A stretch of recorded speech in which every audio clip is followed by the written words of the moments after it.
दोस्तों आज option sellers के लिए एक बहुत ही खास वीडियो लेकर आया हूं क्योंकि मुझे पता है, आपको भी पता है कि काफ़ी सारे जो ऑप्शन सेलर्स हैं वो मार्केट में पैसा लूज़ कर रहे हैं पिछले कुछ दिनों में। इवन नॉन डायरेक्शनल स्ट्रैटेजीज में पैसा अच्छे से लूज़ हो रहा है क्योंकि मार्केट काफ़ी तेज़ी से ऊपर की तरफ भागे जा रही है। तो ऐसे में बैक टेस्टेड स्ट्रैटेजीज भी काम नहीं कर रही हैं, उनमें स्टॉप लॉसेस हिट होते जा रहे हैं। तो आज मैं इस पूरे के पूरे मुद्दे पर अपनी एडवाइस, अपनी ऑब्जर्वेशन, अपने व्यूज़ आपके साथ शेयर करने के लिए आया हूँ। बहुत ज़्यादा ट्रांसपेरेंट एनालिसिस आपके लिए लेकर आया हूँ क्योंकि इस पूरे के पूरे मुद्दे पर जो कितने सारे लोगों के कमेंट्स हैं, उनकी दुविधाएं हैं, उनके दुख हैं, उन सबको मैंने एनालाइज किया है। कुछ पॉइंट्स में ऐसे कैप्चर किया है जो आपके साथ शेयर करना चाहता हूँ दोस्तों। और ये मैं कर इसलिए रहा हूँ क्योंकि मेरे को आपकी चिंता है और मैं चाहता हूँ कि मैं आपकी फाइनेंशियल फ्रीडम की यात्रा में आपका दोस्त बन के रहूँ। तो इस वीडियो में शायद आपको कुछ टफ मैसेजेस भी मिले, लेकिन मेरे लिए ये ज़रूरी है कि आपको सही मैसेजेस मिले। आपको ट्रेडिंग कंटिन्यू करनी चाहिए भी या नहीं करनी चाहिए, ये सारे के सारे आंसर्स इस वीडियो में आपको देने की कोशिश करूंगा।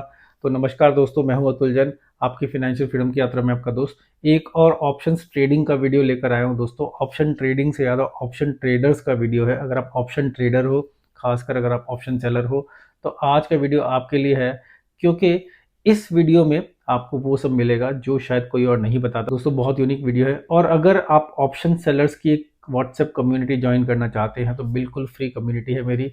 उस कम्युनिटी को ज्वाइन करने के लिए इस वीडियो के डिस्क्रिप्शन में एक फॉर्म है, फॉर्म भर दीजिए, लिंक पर क्लिक कर दीजिए और व्हाट्सएप ग्रुप में आ जाएंगे। एटलीस्ट आपको कुछ क्वेश्चंस के आंसर मिल जाएंगे, डिस्कस डेलिब्रेशन सब कुछ होता है।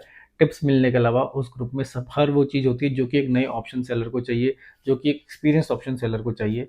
तो दोस्तों हो क्या रहा है फिलहाल, तो इंपॉर्टेंट चीज ये है, देखिए मार्केट ने एक साइडेड मूवमेंट दे दिया 1100 पॉइंट्स का। पिछले काफी समय से मार्केट एक रेंज में फंसी हुई थी, उस रेंज का ब्रेकआउट मार्केट ने दे दिया। और धीरे धीरे करके, पहले धीरे धीरे थी, फिर बहुत तेज स्पीड से बड़ी बड़ी ग्रीन कैंडल बना के मार्केट ने ब्रेकआउट दे दिया है। तो पिछले एक हफ्ते का जो डेटा है, जो मैं कम्युनिटी में अपनी पोलिंग भी करता हूँ, उसमें समझ में आ रहा है कि जो ऑप्शन सेलर्स का भी प्रॉफिटेबिलिटी का डेटा इतना अच्छा नहीं है। काफ़ी लोग पैसा लूज़ कर रहे हैं, मेरा अपना भी थोड़ा पैसा लूज़ हो रहा है। और वो जो कुछ लोगों का तो परसेंटेज है लूजिंग का, वो भी काफ़ी अच्छा है, काफ़ी बड़ा है। खासकर पोजिशनल ऑप्शन सेलर तो काफ़ी ज़्यादा फंस रहे हैं। कुछ इंट्राडे वाले फिर भी ठीक है, लेकिन जो पोजिशनल हैं या फिर जो माइल्डली बुलिश हैं, यानी कि जिनकी माइल्ड बुलिश स्ट्रेटेजी है, जिन्होंने स्प्रेड्स बनाए हुए हैं, वो सब के सब कहीं ना कहीं फंस रहे हैं, स्टॉप लॉसेस लग रहे हैं और कोई डिसिप्लिन से ट्रेडिंग नहीं कर रहा है, तो उसके लॉसेस काफ़ी बड़े भी हो जा रहे हैं। तो चलिए पहले समझते हैं कि मार्केट में हो क्या रहा है। निफ्टी एक साल के हाई पॉइंट पर पहुंच गया है और इसमें से खास तेजी पिछले एक हफ्ते में, अक्टूबर के महीने में, एक्चुअली पिछले 2 हफ्तों में काफ़ी ज़्यादा तेजी आई है। Bank Nifty life time high पर आ गया है और बैंक निफ्टी ने भी बहुत ज़बरदस्त तेजी दिखाई है। रिजल्ट सीजन चल रहा है तो मार्केट में चॉपीनेस बहुत है, लेकिन नेट नेट मूवमेंट ऊपर का बिल्कुल साफ दिख रहा है। तो ये सब हो रहा है जबकि काफ़ी सारे स्ट्रॉन्ग रेजिस्टेंस लेवल्स हैं। मार्केट रेजिस्टेंस लेवल्स को तोड़कर ऊपर जाती जा रही है। जिन लेवल से मार्केट हमेशा वापस आ रही थी उनको भी तोड़ रही है। ऐसा नहीं है कि रॉकेट बन चुकी है, रॉकेट बनेगी तो अभी और फंसेंगे क्योंकि काफ़ी ऑप्शन सेलर्स फंसे हुए हैं। लेकिन अगर आप फंसे हुए ऑप्शन सेलर नहीं हो, आपका पैसा बन रहा है, तो आपको बहुत बहुत कॉन्ग्रेचुलेशन। कुछ ना आपने अच्छा किया होगा, कोई ना कोई आपकी ऐसी स्ट्रैटेजी होगी जिसमें आप बढ़िया चल रहे हो, तो वो काम करते रहिए। लेकिन जो लोग फंसे हुए हैं, आज का वीडियो खासकर उनके लिए है, या जो लोग पोटेंशियली फंस सकते हैं। देखिए कोई ज़रूरी नहीं है कि अगर आपका पैसा हमेशा से बनता आ रहा है तो बनता ही रहे। ठीक है, इस समय लोगों को जैसे सिल्वर में ना, जैसे चांदी में शॉर्ट स्क्वीज हो रहा है, इसी तरह से ऑप्शंस की ट्रेडिंग में भी शॉर्ट स्क्वीज हो रहा है। बिल्कुल मार्केट को मंदी वाले लोग पसंद नहीं आ रहे हैं। जिन्होंने दूर की कॉल्स भी बेची हुई हैं, जिन्होंने अभी 27,000 की कॉल भी बेची हुई है, उनकी कॉल ऑलरेडी लॉसेस में, भले इवेंचुअली लॉस में रहे ना रहे, ये तो हमें नहीं पता है। तो काफ़ी ज़्यादा प्रॉब्लमेटिक सिचुएशन लोगों के लिए हो गई है। सबसे ज़्यादा रहस्यमयी चीज़ तो ये है कि जैसे जैसे मार्केट ऊपर जा रही है, वैसे वैसे इंडिया विक्स भी ऊपर जा रहा है। जबकि जनरली बोलते हैं कि मार्केट ऊपर जाने पर इंडिया विक्स नीचे आना चाहिए, लेकिन इंडिया विक्स इतना ज़्यादा ऊपर जा रहा है, तो इससे समझ में आ रहा है कि ऊपर की तरफ फियर है, मतलब कि ऊपर कहीं छप्पर ना फाड़ दे, क्योंकि मार्केट को दिख रहा है कि काफ़ी सारे लोगों के शॉर्ट्स अभी भी ट्रैप्ड हैं। इस वीक के भी ट्रैप्ड है, जो मंडे को एक्सपायरी है, अगले वीक के भी ट्रैप्ड हैं, उससे अगले वीक के भी ट्रैप्ड हैं, नवंबर दिसंबर के भी ट्रैप्ड हैं। तो कहीं ना कहीं उनका शॉर्ट स्क्वीज चल रहा है और एफ आई आई जो दबादब खरीदे जा रहे हैं, उसकी वजह से भी बहुत ज़्यादा लोगों को चैलेंजेस आ रहे हैं। तो पहले समझते हैं कि मार्केट के ऊपर जाने के रीजंस क्या हैं। देखिए फाइनली तो बाद में एनालिसिस सब लोग कर ही देते हैं। मेरे को जो समझ में आ रहा है वो आपको बताना चाहता हूँ कि एक तो ये कि ट्रंप की तरफ से कोई नई बैड न्यूज़ इंडिया के लिए नहीं आई है, बल्कि वो मोदी आई लव यू वगैरह बोल रहा है, तो कहीं ना कहीं इंडिया को लेकर सेंटिमेंट काफ़ी ठीक ठाक है इस समय। लोगों में इन जनरल दिवाली का थोड़ा चीयर भी है, सोना चांदी भी महंगे हो रहे हैं, तो लोगों के जो वेल्थ उनमें बन रही है, लोग थोड़ा डिस्ट्रीब्यूट कर के शायद स्टॉक मार्केट में आ रहे हैं। वैसे तो सुना ये भी है कि काफ़ी लोग स्टॉक मार्केट से पैसा निकाल के सोना चांदी में डाल रहे हैं। तो अगर आप भी उस कैटेगरी में हो तो ये समझ लीजिए जब भी ऐसा होता है तो मतलब कि उस चीज़ का यानी कि सोना चांदी का टॉप आसपास ही है। एफआईआईज ने खरीदना शुरू कर दिया है और डीआईआईज भी सेल नहीं कर रहे। देखिए हमेशा क्या होता था कि जब एफआईआईज खरीदना शुरू करते थे तो डीआईआईज थोड़ा खरीदारी कम कर देते थे, सेलिंग शुरू कर देते। लेकिन फिलहाल तो डीआईआईज भी नए रिकॉर्ड पे नए रिकॉर्ड बनाते जा रहे हैं, लगातार 35-36 दिन से उनकी खरीदारी ही चल रही है। और एक साल का मार्केट में टाइम करेक्शन भी हो गया, यानी कि एक साल से जो शेयर के प्राइस कहीं नहीं गए, तो एक तरह से वो भी टाइम करेक्शन है, उसकी वजह से अब थोड़ी अर्निंग्स अच्छी हो गई है, कहीं ना कहीं मार्केट उसको अकोमोडेट करके ऊपर जा रहा है। और ऐसे में हमेशा जब मार्केट ऊपर जाती है तो थोड़ा ओवर रिएक्शन, यूफोरिया तो हो ही जाता है। वैसे तो अभी निफ्टी ने नया लाइफ टाइम हाई टच भी नहीं किया है। दूसरी चीज़ ये ऑप्शन सेलर्स के लिए, जैसे जैसे मार्केट ऊपर जा रही है फिर भी विक्स चल रहा है, तो प्रीमियम्स थोड़े जूसी होते जा रहे हैं, प्रीमियम्स थोड़े अच्छे मिलते जा रहे हैं, यानी कि 1000 पॉइंट दूर पर भी प्रीमियम डिसेंट मिल रहा है, तो लोग सोच रहे हैं थोड़ा सा तो ले ही लेते हैं। भले वो 20 रुपये की चीज़ जो आप सेल करते हैं परसों 40 रुपये की हो जाए, लेकिन जूसी प्रीमियम भी लालच दे रहे हैं, लेकिन वही लालच कहीं ना कहीं लोगों को मार भी रहा है। देखिए इस साल मार्केट जनरली रेंज बाउंड ही रही है ना, छोटी सी रेंज में बैंड में काम किया मार्केट ने। अभी अभी चार्ट्स के ऊपर के लेवल को फाड़ा है उसने। तो बहुत लोगों की बहुत सारी कंसर्न मैं सुन रहा हूँ। कई लोग मेरे ग्रुप में काफ़ी ज़्यादा परेशान हैं, कुछ लोगों ने बड़े बड़े लॉसेस लिए हैं, मैंने भी लॉस लिया है। देखिए होता क्या है कि अधिकतर लोग डाउन साइड रिस्क को तो प्रोटेक्ट करने की कोशिश करते हैं, क्योंकि डाउन साइड रॉकेट की तरह से मार्केट गिरती है तो बहुत नुकसान होता है, फ्री फॉल होता है। लेकिन अप साइड की तरफ लोग उतना ज़्यादा प्रोटेक्शन नहीं लगाते, उनको लगता है कि अप साइड में कितना जाएगा, खासकर तब जबकि मार्केट एक रेंज में फंसी हुई है। लेकिन अभी रेजिस्टेंस को ब्रेकआउट करके मार्केट जो ऊपर भागा। और दूसरा इशू क्या है कि आजकल एक्सपायरी डे पर ईएलएम आ जाता है, तो एक्सपायरी डे पर आपकी कमाने की जो पॉसिबिलिटी और probability as an option seller वो काफ़ी कम हो जाती है, तो वो भी लोगों को मार रही है। और इस हफ्ते तो खासकर एक्सपायरी है मंडे को, क्योंकि ट्यूसडे की है छुट्टी, तो ऑलरेडी इंडिया विक्स हाई है, मंडे को एक्सपायरी है, तो कई लोगों को पोजीशन बंद करनी पड़ी। जैसे मैं डर के मारी पूरी की पूरी पोजीशन बंद कर दी, क्योंकि मैं नहीं चाहता था कि मैं वीकेंड में कुछ लेकर जाऊँ, लेकिन उसके चलते मेरे को काफ़ी बड़ा लॉस बुक करना पड़ा, क्योंकि मैं मंडे को ट्रेडिंग नहीं चाहता था। लेकिन अगले हफ्ते की पोजीशंस मेरी फंसी हुई हैं, निफ्टी में भी, बैंक निफ्टी में भी, तो वो सब कॉम्प्लिकेशंस आ रहे हैं। और रिलायंस का रिजल्ट आया, काफ़ी ज़बरदस्त रिजल्ट है, अमेरिका के हिसाब से रिलायंस 3% ऊपर भागना चाहिए, वो अकेला ही मार्केट को 100-150 पॉइंट खींच जाएगा, इसलिए गिफ्ट निफ्टी भी ऊपर है। दोस्तों आपकी अपनी सिचुएशन तो आपको पता ही है कितनी अच्छी है कितनी बुरी है। मैं अपनी सिचुएशन, अपनी पोजीशन शेयर करना चाहता हूँ आपके साथ। देखिए ये साल मेरे लिए अब तक का बेस्ट ईयर रहा है, जबकि ऐसे इस साल में मैंने जो अप्रैल मंथ था उसमें अब तक का सबसे खराब महीना था। लेकिन आईसी धारा जो इस समय है मेरी, उसमें काफ़ी ज़्यादा बैंड बजा है। एक्चुअली लास्ट वीक की जो एक्सपायरी थी उसमें इशू आया था, वो जब मैंने बंद की उसके बाद जो पैसा फ्री हुआ उसको मैंने आगे की कॉल में नहीं लगाया, लेकिन पुट में लगाकर भी मेरे को लॉस ही हो रहा है, क्योंकि जो कॉल फंसी हुई है वो काफ़ी बड़े लेवल पर हैं। हेजेस हैं, कहीं ना कहीं उनसे थोड़ा प्रोटेक्शन मिल रहा है, नहीं तो बहुत ही ज़्यादा बड़ा लॉस हो जाता है। लेकिन फिर भी अभी तक जो लॉस है वो काफ़ी डिसेंट है, काफ़ी बड़ा है। पिछले कुछ महीनों से बैंक निफ्टी काफ़ी अच्छा चल रहा था, इस बार बैंक निफ्टी ने मेरे को ज़रा ज़्यादा बड़ा झटका दे दिया है, वो भी इशू है। काफ़ी सारे एडजस्टमेंट मेरे को हर रोज़ करने पड़ रहे हैं, तो ट्रेडिंग भी काफ़ी बढ़ रही है, ओवर ट्रेडिंग भी हो रही है, और उसके बावजूद भी कहीं न कहीं फँसता जा रहा हूँ। ख़ासकर पिछले 2 दिन तो काफ़ी ख़राब गए, इनफैक्ट परसों मेरा one of the worst days था। उसके बारे में बाद में बात करेंगे जब मैं अपनी मंथली ट्रेडिंग का वीडियो बताऊँगा, तो उसमें बताऊँगा। बाकी आगे क्या होगा वो तो मुझे भी नहीं पता। तो काफ़ी सारे इश्यूज़ आ रहे हैं। अभी पिछले हफ्ते मैंने एक पीसीआर बेस्ड स्ट्रैटेजी बनाई थी, उसमें भी लोगों को पहले ही दिन में स्टॉप लॉस लग गया। तो कहीं न कहीं जो भी नॉन डायरेक्शनल चीज़ें हैं, वो लोगों को ज़्यादा समझ में नहीं आ रही है। थोड़ा डायरेक्शन ले लो तो भी समझ में नहीं आ रहा है। तो जैसा अप्रैल में बड़ा डिज़ास्टर मेरे साथ हुआ था, कभी-कभी डर है कहीं वैसा ही ना हो जाए, लेकिन इस बार हेजेस हैं थोड़ा, तो उतना बड़ा डिज़ास्टर तो नहीं होगा, पर कुछ कह नहीं सकते कहाँ तक पहुँचे। तो दोस्तों ऐसी सिचुएशन की 1-2 इंटरेस्टिंग स्टोरी आपके साथ अपनी शेयर करना चाहता हूँ। मेरा सिमिलर सिचुएशन मई में चल रहा था। अब देखिए कुछ भी हिस्ट्री रिपीट नहीं करती है ज़रूरी, लेकिन मई में 28 मई की मेरे पास आज तक पोजीशन का स्नैपशॉट है। मई का महीना मेरा ओके चल रहा था, लेकिन काफ़ी फंसी हुई पोजीशंस थी। और 28 मई तक मैं जो अपनी एक्सपायरी डे में जो पोजीशंस लेके गया, उसकी वजह से मेरा एक दिन का सबसे बड़ा प्रॉफिट हुआ। वो स्नैपशॉट मेरे पास अभी भी है। मेरे को एक्चुअली वो दिन नहीं आता तो बिलीव नहीं होता कि एक दिन में इतना पैसा बन भी सकता है। फिर भी मई मेरा सबसे बड़ा महीना नहीं था, लेकिन उसमें चैलेंज अब ये लग रहा है मेरे को, उसमें मैंने बहुत बड़ा रिस्क लिया था जो कि पॉजिटिव हो गया तो बढ़िया पैसा बन गया। हर हफ्ते में ऐसा नहीं कर सकता हूँ। अप्रैल बहुत ही खराब महीना था, आप सबको पता है, उसके मैंने वीडियो बनाई है। मेरे मंथ वाइज ट्रेडिंग के आप वीडियोस देखते रहिए। अब देखिए मेरे लिए सबसे बड़े डर की बात क्या है कि अक्टूबर टू दिसंबर, ये जो 3 मंथ है, अक्टूबर नवंबर दिसंबर, और खासकर नवंबर दिसंबर, आप विश्वास नहीं करेंगे पिछले 5 साल में नेट नेट मेरा अक्टूबर टू दिसंबर का जो मंथ, जो क्वार्टर है, वो नेट नेट पॉजिटिव नहीं है, नेट नेट नेगेटिव में हूँ इस क्वार्टर में। साल तो पॉजिटिव है, तो कहीं ना कहीं नवंबर दिसंबर ने मेरे को बहुत बुरा मारा है। अक्टूबर मेरा ओके ओके निकल जा रहा था, इस बार तो अक्टूबर भी थोड़ा सा खराब होना शुरू हो गया। तो देखते हैं क्या होगा।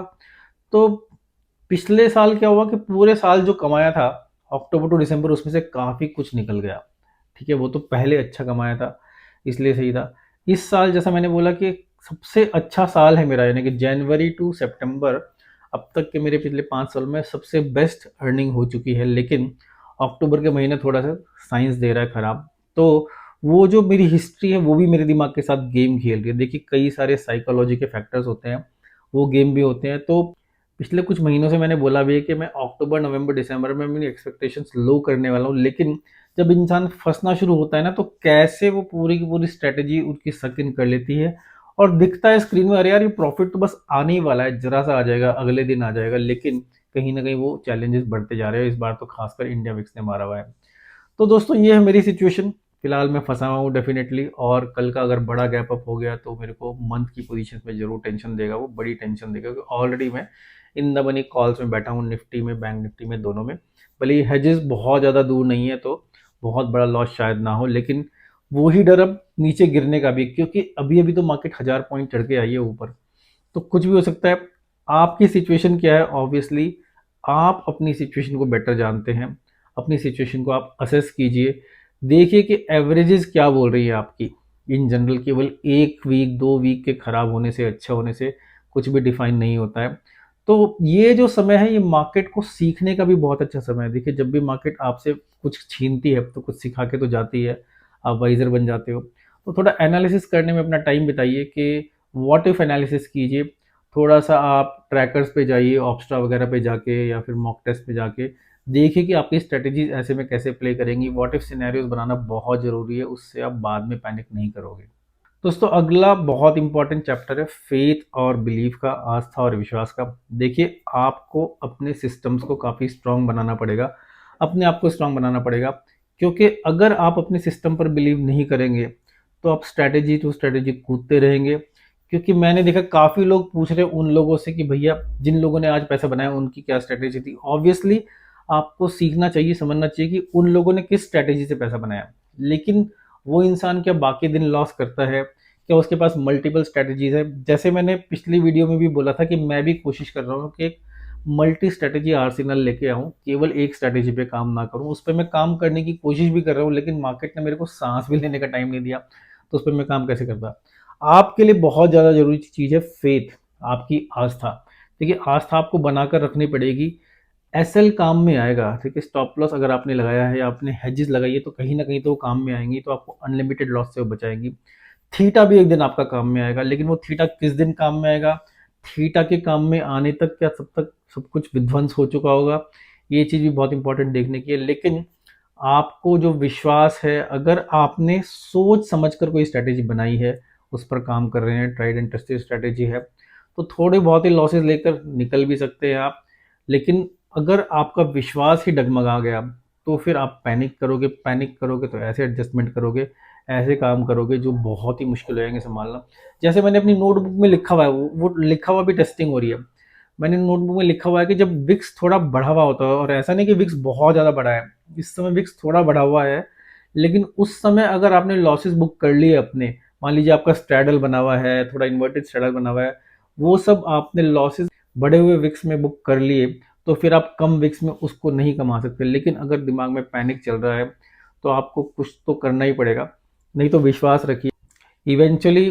देखिए थीटा भी मिलेगा, प्रीमियम्स भी क्रश होंगे, लेकिन अगर तब तक आपकी स्ट्रेटेजी बहुत ज़्यादा गलत पड़ गई है तो वो प्रीमियम का क्रश और थीटा कुछ काम नहीं है, क्योंकि लॉसेस आपके सिस्टम में आ चुके होंगे। अब मैं बहुत इंपॉर्टेंट बात करने वाला हूँ दोस्तों कि साइकोलॉजी एंड एडवाइस। ठीक है, ट्रेडिंग साइकोलॉजी आपकी और मेरी एडवाइस या फिर मैं इस पूरी सिचुएशन को कैसे देख रहा हूँ।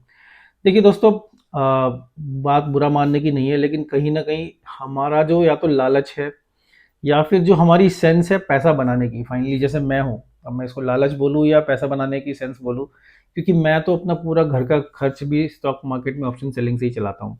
तो वो जो मेरी रिक्वायरमेंट है, वो जो मेरी ग्रीड है, कहीं न कहीं कभी न कभी वो हैवी पड़ जाती है। और कभी-कभी जब मार्केट इतना तेज़ एक साइडेड मूवमेंट देती है आपके अगेंस्ट, तो दिमाग भी ब्लैंक हो जाता है और कितनी भी दूर की कॉल सेफ नहीं लग रही है लोगों को। ऐसे में क्या होता है कि विनाश काल में विपरीत बुद्धि कहावत तो आपने सुनी होगी, वो भी यथार्थ हो जाती है, चरितार्थ हो जाती है। तो ऐसे में हमें अपने ऊपर काम करना है, कुछ चीज़ों का ख्याल रखना है। तो मेरे कुछ साइकोलॉजी रिलेटेड पॉइंट्स है ऐसे में बहुत ज़रूरी। एक बात तो ये है कि एक्सेप्ट कीजिए, डिनाई मत कीजिए। यानी कि जो चल रहा है ना उसको एक्सेप्ट तो करो। एक्सेप्टेंस अगर आपने कर लिया तो सबसे बड़ा फ़ियर तो वहीं पे कम हो जाता है। देखिए लॉसेस हैं वो फेलियर नहीं है। लॉसेस एक स्टैटिस्टिकल गेम का पार्ट है। लॉसेस होंगे ही होंगे। तो बैड फेज़ को आप एक्सेप्ट करो और अगर जितनी जल्दी हम एक्सेप्ट कर लेंगे उतनी जल्दी हम रिवेंज ट्रेडिंग से बच जाएंगे। ठीक है, कभी कभी रिवेंज ट्रेडिंग मेरी भी आजकल हो रही है, लेकिन फिर भी कोशिश कर रहा हूँ कि रिवेंज ट्रेडिंग से बचूं मैं। और ऐसे होता है डिनायल, यानी कि मार्केट गलत है, मैं तो सही हूँ, मेरी स्ट्रेटेजी सही है, मार्केट गलत जा रही है, इतना ऊपर जा ही नहीं सकती। जैसे सिल्वर में स्क्वीज हो रहा है ना, ऐसे लोगों का स्क्वीज हो जाएगा। तो डिनायल में मत रहिए, एक्सेप्ट कीजिए, क्लैरिटी के साथ एक्सेप्ट कीजिए कि मार्केट का रुख इस समय ऊपर का है। अब ये नहीं कि कभी नीचे नहीं आ सकती, हो सकता है मंडे को ही नीचे आ जाए, राइट, हो सकता है सब एक्सपायरी की चलती हो रहा है, लेकिन एक्सेप्टेंस सबसे पहले बहुत इंपॉर्टेंट पॉइंट है। अगली चीज ये है कि अपने पी एंड एल से, अपने प्रॉफिट एंड लॉस से अपने आप को डिटैच कर लीजिए, उससे अटैच होके रहने की जरूरत नहीं है। आपका जो एम टी एम है वो आप नहीं हो, आप अलग चीज हो, आपका एम टी एम अलग चीज है, आप अपना एम टी एम नहीं हो, याद रखिए दोस्तों। एक अगर लूजिंग ट्रेड आपकी हो गई तो उससे आप खराब ट्रेडर नहीं बन जाते। इसका मतलब बस ये हो गया कि मार्केट थोड़ा सा डिफरेंटली बिहेव कर रही है। डिफरेंटली मतलब 90% टाइम जैसे बिहेव करती है वैसा बिहेव नहीं कर रही है, उससे अलग बिहेव कर रही है। तो हर एक्सेप्शनल बिहेवियर आप कैप्चर कर पाओ, ऐसा कोई इंसान के लिए पॉसिबल नहीं है। अगर आपने अपने पी एंड एल को पर्सनली लेना शुरू कर दिया तो जो आपका लॉजिक है, तो आपकी सेंसेस हैं, वो सब मार्केट के साथ साथ उड़ जाएंगे और आप फंस जाओगे। अगला इंपॉर्टेंट पॉइंट है कि रिवेंज ट्रेडिंग को आपको हर हालत में अवॉइड करना है। देखिए लॉस के बाद जब दिमाग काम करना बंद कर जाता है तो कोई भी लॉजिक प्रॉफिट में नहीं ला पाता हमको, क्योंकि हम गलती पे गलती करे जाते हैं और प्रार्थना करते रहते हैं। प्रार्थना से काम नहीं चलता। रिवेंज ट्रेड ना करना ही सबसे बड़ी प्रार्थना का परिणाम है। कि अगर आपने रूल बनाया है कि ऐसे में रिवेंज ट्रेडिंग मेरे को नहीं करनी है, तो आपको वो काम ज़रूर करना है। देखिए इमोशनली जो रिवेंज ट्रेड है वो काफ़ी राइट लगती हैं, लेकिन स्टैटिस्टिकली सबसे ज़्यादा नुकसान दुनिया का रिवेंज ट्रेडिंग में होता है, लॉस रिकवरी में होता है, याद रखिए दोस्तों। तो अपने इमोशंस पर कंट्रोल कीजिए और उसके बाद ही अगली ट्रेड लीजिए, तब आप थोड़ा सा बेटर ट्रेड ले पाएंगे। फिर अपने जो इमोशंस हैं उनको भी जर्नल कीजिए। देखिए आपको अपने नंबर्स को तो जर्नल करना ही है कि क्या आप पे चल रहा है। अगर आप जर्नलिंग नहीं कर रहे हो, रोज इंट्रोस्पेक्शन नहीं कर रहे हो, रोज अपने नंबर सेट नहीं कर रहे हो, तो कहीं ना कहीं आप ऑलरेडी रैंडम ट्रेड कर रहे हो। लेकिन केवल अपने पोजीशंस को ही नहीं, अपने दिमाग को, अपने इमोशंस को भी आपको जर्नल करना बहुत ज़रूरी है। लिखिए कि क्या हुआ, आपने पैनिक में किया, ओवर कॉन्फिडेंस में किया, या डर में किया, या लालच में किया। वो सब चीज़ें थोड़ा आप लिखेंगे, एनालाइज करेंगे, रोज 10 मिनट 15 मिनट उस पर बिताएंगे, तो आपको अपने ही इमोशनल पैटर्न्स का रिपीटिशन दिखने लगेगा। और बहुत वोलेटाइल फेज में भी आप थोड़ा कामली काम कर पाएंगे। हो सकता है कभी आपका बड़ा प्रॉफिट भी बन जाए, क्योंकि जितना ज़्यादा आपके पास अवेयरनेस होगी अपने बिहेवियर की, उतना ही ज़्यादा आपका कंट्रोल होगा। कि आपके कंट्रोल में, आपकी पोजीशंस हमेशा आपके कंट्रोल में होनी चाहिए, किसी फियर के कंट्रोल में नहीं, या किसी मार्केट के कंट्रोल में नहीं। अगर मार्केट काफ़ी गेम आपके साथ खेलते जा रही है तो अपने गेम को थोड़ा श्रिंक कर लीजिए, थोड़ा छोटा कर लीजिए टेम्पोरेरीली। हाफ साइज से ट्रेड कीजिए, ठीक है, जब तक कॉन्फिडेंस वापस ना आए, जब तक मार्केट थोड़ा आपके हिसाब से बिहेव ना करने लगे। क्योंकि प्रोटेक्टिंग कैपिटल जो है वो तो बात की चीज़ है, मेंटल कैपिटल को भी बचाना बहुत ज़रूरी है। मेंटल कैपिटल को बचाने के लिए कई बार हम अगर थोड़ा गेम छोटा खेलते हैं तो हमें लगता है कि ठीक है यार चलो, इसमें हम थोड़ा कामली काम कर सकते हैं, ठीक है, थोड़ा सा आराम से काम कर सकते हैं। कभी कभी छोटा जो एक्सपोजर है उससे बड़ी क्लैरिटी मिलती है और डिसिप्लिन मिलता है, क्योंकि बड़े एक्सपोजर में हम जरा बड़ा गेम खेलते हैं तो गड़बड़ कर सकते हैं। तो कभी कभी अगर 10% की वैल्यू का आप ट्रेडिंग करेंगे तो आपको उसमें जो आप एडजस्टमेंट करेंगे या स्ट्रैटेजी लगाएंगे उससे क्लैरिटी ज़्यादा बढ़ जाती है। ये चीज़ भी आप ट्राई कर सकते हैं। अगली इंपॉर्टेंट चीज़ है कि अपने आप को दूसरों से कंपेयर मत कीजिए। दोस्तों मेरा व्हाट्सएप ग्रुप भी है, उसमें भले ही 60% लोगों ने पैसा कमाया है, लेकिन कोई बंदा डाल रहा है कि मैंने तो आज ही 3% पैसा कमा लिया है। तो ठीक है यार, उसने कुछ अच्छा काम किया होगा, कोई स्ट्रैटेजी उसकी आज लग गई होगी, कल लगे ना लगे किसी को नहीं पता। लेकिन अगर आप अपने आप को कंपेयर करेंगे कि यार उसने कैसे बनाया, उससे लोग पूछना शुरू करते थे अच्छा भैया तुमने क्या बताया। तो वो सब चीज़ें इंपॉर्टेंट हैं, थोड़ा जानिए आप, लेकिन कंपैरिजन करते रहोगे तो कहीं पर भी नहीं जाओगे। कई इंसान होते हैं अपने प्रॉफिट दिखाते हैं, अपने ड्रॉडाउन्स नहीं दिखाते। मैं ये नहीं कह रहा कि उनके ड्रॉडाउन्स रोज हो रहे हैं, लेकिन कंपेयर करोगे तो फंस जाओगे। हर एक सेलर का अपना अलग लेवल का रिस्क एपेटाइट होता है, अपना डिसिप्लिन होता है, अपनी टॉलरेंस होती है। सब कुछ हर इंसान अपने हिसाब से करता है। आप अपने लॉन्ग टर्म कर्व पर फोकस कीजिए कि आपका लॉन्ग टर्म कर्व क्या है, और एक एक वीक के रिटर्न पर मत जाइए। मैं इस समय ये वीक काफ़ी ख़राब चल रहा है, लास्ट वीक काफ़ी ख़राब गया, लेकिन मेरे को उतनी चिंता नहीं है। ऑब्वियसली चिंता है क्योंकि फेस्टिवल का टाइम है, ज़रा ज़्यादा पैसा बना होता तो ज़रा ज़्यादा मज़ा आता, लेकिन यहाँ पे तो लेने के देने पड़ गए वाला सिचुएशन चल रहा है। लेकिन उसने मेरे को ऐसे डराया नहीं है, पर हाँ कहीं ना कहीं मेरे दिमाग में जो फियर है अक्टूबर नवंबर दिसंबर मंथ का, वो ऑलरेडी प्ले कर रहा है कि यार ये तो यहीं से शुरू हो गया। तो उस चीज़ को भी प्रोटेक्ट करना है। अपने ट्रस्ट को अपनी प्रोसेस में वापस इस्टेब्लिश कीजिए।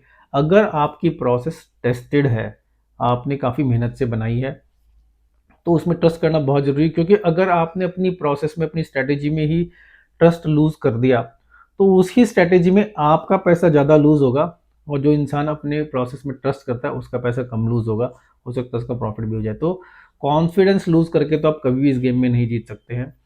अगर आपको डाउट है तो रिविजिट कीजिए, थोड़ी बैक टेस्टिंग कीजिए दोबारा, और अपनी लॉन्ग टर्म एज याद रखिए। आप किस गेम में हैं, अगर आप ऑप्शन सेलिंग में हैं, जो भी आपकी स्ट्रेटेजी है कहीं ना कहीं उसमें लॉन्ग टर्म एज है। बस आपको ये ध्यान रखना है कि लॉसेस बड़े ना हो, उसके लिए स्टॉप लॉस है, उसके लिए हेजेस हैं। दोस्तों इस वीडियो में मैं आपको कोई ऐसे शांति देने के लिए नहीं बैठा हूँ। मेरा काम ये है कि जो भी मैं ऑब्जर्व कर रहा हूँ, जो भी मेरे को अपने चारों तरफ होते हुए दिख रहा है, जो भी मैं एनालाइज कर रहा हूँ, जो भी मैं लोगों को करते देख रहा हूँ और खुद कर रहा हूँ, उसके हिसाब से मैं आपके साथ शेयर करूँ, क्योंकि sharing is the biggest caring. तो अगर आपको लग रहा है कि मेरे शेयर से आपको कुछ हेल्प मिल रही है तो डेफिनेटली कमेंट में लिखेंगे तो अच्छा लगेगा। इस साल मैंने केवल 1 महीना लॉस देखा है, लेकिन वो लॉस इतना बड़ा था कि कई-कई महीनों का प्रॉफ़िट लेके जाने वाला। वो तो अलग बात है कि उसके बाद मेरा बहुत बड़ा प्रॉफ़िट भी हो गया। लेकिन उन सब चीज़ों से मुझे कुछ फ़र्क नहीं पड़ता है दोस्तों। मेरे लिए जो कमिंग मंथ है वो इम्पोर्टेंट है। कमिंग मंथ का टारगेट मैंने 2% रखा था, अभी तो 2% लॉस में निकल जाऊँ तो बहुत बड़ी बात है। तो कुछ भी हो रहा है मार्केट में, तो उन सब चीज़ों को आपको अपने दिमाग से, आपको अपनी स्ट्रैटेजी से, आपको अपने पीस ऑफ माइंड से सोचना पड़ेगा। दोस्तों मैं यहाँ पे आपको कोई लॉलीपॉप देने के लिए नहीं बैठा हूँ। मैं आपके साथ ऑब्जर्वेशंस अपने शेयर करना चाहता हूँ। वो ऑब्जर्वेशन जो मैं अपने खुद की ट्रेडिंग से लाया हूँ, जो मैं काफ़ी यूट्यूबर्स के वीडियोस देखता हूँ, और ख़ासकर जो मैं व्हाट्सएप कम्युनिटी में जो लोग अपनी शेयरिंग कर रहे हैं उनसे बताना चाहता हूँ कि क्या क्या हो रहा है मार्केट में, लोग कैसे कैसे हैंडल करते हैं, और मेरे हिसाब से आपको इन चीज़ों को कैसे हैंडल करना चाहिए। और अगर हैंडल नहीं हो रही हैं तो बंद कर दो यार, क्योंकि आप पैसा टाइम लगा के भी केवल लॉस करने के लिए तो यहाँ पे बैठे नहीं हो। तो इस पूरे साल में केवल 1 मंथ मैंने लॉस दिया, लेकिन वो लॉस इतना बड़ा था कि उस समय मेरे को लग रहा था कि यार अब क्या होगा। लेकिन मुझे अपनी स्ट्रैटेजी पे कॉन्फिडेंस था, मुझे विश्वास था, और कहीं न कहीं उस लॉस में हमेशा जो मेरा बड़ा लॉस होता है ना, उसमें मेरी गलती बहुत क्लियर होती है कि अपना कोई रूल ब्रेक किया है। तो वो गलती मेरे को साफ-साफ दिख रही थी। इस बार बड़ा लॉस हो रहा है, रूल्स भले ही ब्रेक ना हुए, बहुत हल्के-फुल्के ब्रेक हुए, लेकिन मार्केट ने इस तरह का डांस किया, इस बार बड़ा लॉस उस हिसाब से हो रहा है। तो वो भी देखना है दोस्तों। आपकी अपनी स्ट्रैटेजी वो कितनी बुलेट प्रूफ है, वो किस पॉइंट तक आपको बचा सकती है। दोस्तों अगले हफ्ते ऑलरेडी हमें दिख रहा है कि 150 पॉइंट्स का गैप निफ्टी में दिखा रहा है, रिलायंस के रिजल्ट की वजह से। देखना पड़ेगा वो रिजल्ट, वो जो गैप है वो केवल निफ्टी तक सीमित रहेगा, बैंक निफ्टी में भी आ जाएगा। बैंक निफ्टी तो वैसे ही बेलगाम घोड़े की तरह इसमें भागता जा रहा है। तो दोस्तों काफ़ी कॉम्प्लिकेटेड सिचुएशन है, और धैर्य रखिए, 1-2 दिन लगाइए समय। अब इंटरेस्टिंग चीज़ क्या है या चैलेंजिंग चीज़ क्या है कि मंडे को मार्केट की एक्सपायरी है, फिर ट्यूसडे को केवल मुहूर्त ट्रेडिंग होगी, वेडनेसडे की भी छुट्टी है, तो 2 दिन की छुट्टी भी आ रही है। और उसके बाद फिर जो अगले वीक की एक्सपायरी है, 3 दिन में वो एक्सपायरी आ जाएगी, तो मंथ की एक्सपायरी होगी, वो तब सब हिसाब बराबर हो जाएगा, प्रॉफिट लॉस जो भी है। तो बहुत कम समय बचा है, मार्केट में उमड़ घुमड़ बहुत ज़्यादा है। तो कहीं ना कहीं आपको थोड़ा ऑफ मार्केट आवर्स में समय बिताना पड़ेगा अपनी स्ट्रैटेजीज को एनालाइज करने के लिए। पूछिए लोगों से कि मेरी ये पोजीशन है, इसमें मैं क्या कर सकता हूँ। पर याद रखिए कि अगर आपका लॉस बड़ा है तो उसको रिकवर करने का कोई एकदम से झटके वाला तरीका नहीं होता है। उसका तरीका यही है कि लॉस बुक कर लो, पोजीशन को चाहो तो थोड़ा रोल ओवर कर लो, लेकिन फिर आप अगले हफ्ते में फंस जाओगे, जो कि कई लोग बाय नेचर करते जाते हैं। इसी वजह से मैं नई स्ट्रैटेजी इंप्लीमेंट नहीं कर पा रहा हूँ, क्योंकि पुराने वीक को रोल ओवर नए वीक में करता हूँ और उसमें और ज़्यादा फंसता जा रहा हूँ। तो मेरा अपना प्लान क्या है, मैं तो आपके साथ वो शेयर कर सकता हूँ। मैंने कल पूरे दिन बैठ के मार्केट के बाद अपने सारे के सारी पोजीशंस को थोड़ा सा डाला है, ऑप्स्टा में देखा है, चेक किया है कि कहाँ पर मैं क्या कर सकता हूँ। ऑब्वियसली वो एनालिसिस मैं हमेशा करता रहता हूँ, लेकिन कल ज़रा ज़्यादा समय बिताया क्योंकि ये हफ्ता काफ़ी चैलेंजिंग गया है और विक्स भी थोड़ा हाई था, तो उसके हिसाब से मेरे को देखना था। फिर आप एक बार एनालाइज कर लेंगे। तो मैंने एनालाइज किया, तो अब मेरी स्ट्रैटेजी क्लियर है कि मार्केट ऊपर जाएगी तो मेरे को क्या करना है, नीचे आएगी तो क्या करना है, चॉपीनेस को कैसे हैंडल करना है, वो भी बहुत जरूरी है दोस्तों। तो अपना मेंटल चेक, अपना मेंटल रीसेट, ये सब चीज़ें बहुत ज़रूरी हो जाती है दोस्तों। तो याद रखिए, अगर आप अपनी कहानी कमेंट्स में शेयर करेंगे तो कहीं ना कहीं हो सकता है कोई आपकी हेल्प कर दे, मैं आपकी हेल्प कर दूं। तो आप शेयर कीजिए कि आपके साथ कैसा चल रहा है, कितना बड़ा आपका प्रॉफिट, कितना बड़ा आपका लॉस चल रहा है, आप ऐसी क्या चीज़ें करने वाले हैं जिनसे आपका लॉस कम हो। क्या आपने स्टॉक मार्केट में ट्रेडिंग कंटिन्यू करने का डिसीजन किया है, या फिर आप इतने ज़्यादा परेशान हो चुके हो कि आपने ट्रेडिंग बंद करने का सोच लिया है। वो भी दोस्तों बुरा डिसीजन नहीं है, मैं बिल्कुल नहीं बोलूँगा। अगर आपको ट्रेडिंग बंद करनी है तो बंद कर दीजिए, फिर दोबारा यहाँ पर मत आइए, नहीं तो क्या है ना कि आप कंफ्यूज रहोगे। तो दोस्तों, आशा करता हूँ कि कुछ आपको क्लैरिटी मिली होगी। हो सकता है आपको थोड़ा कन्फ्यूज़न मिला होगा, लेकिन बहुत सारे कन्फ्यूजन्स के थ्रू ही क्लैरिटी जन्म लेती है। दे बोलते हैं इंग्लिश में, there is a method in the madness, यानी कि पागलपंती में भी कोई ना कोई मेथड होता है, कोई ना कोई क्लैरिटी होती है। तो इस वीडियो को आप एक बार और देख सकते हैं, लेकिन फाइनली तो जो आपको करना है वो आपको ही डिसाइड करना है। कोई अच्छा मेंटर हो उससे डिस्कस कीजिए, अपने फैमिली मेम्बर से डिस्कस कीजिए, जिसको स्टॉक मार्केट के बारे में नहीं पता उससे डिस्कस कीजिए। लेकिन फाइनली ये डिसीजन आपका है, क्योंकि पैसा आपका है, रिस्क आपका है, रिवॉर्ड आपका है। तो दोस्तों, इस वीडियो को यहीं कंक्लूड करते हैं। आपकी फाइनेंशियल फ्रीडम की यात्रा में आपका दोस्त अतुल जैन आपसे लूँगा विदा, और फिर लेकर आऊँगा कोई बहुत ही इंपॉर्टेंट, बहुत ही यूनिक वीडियो। नमस्कार।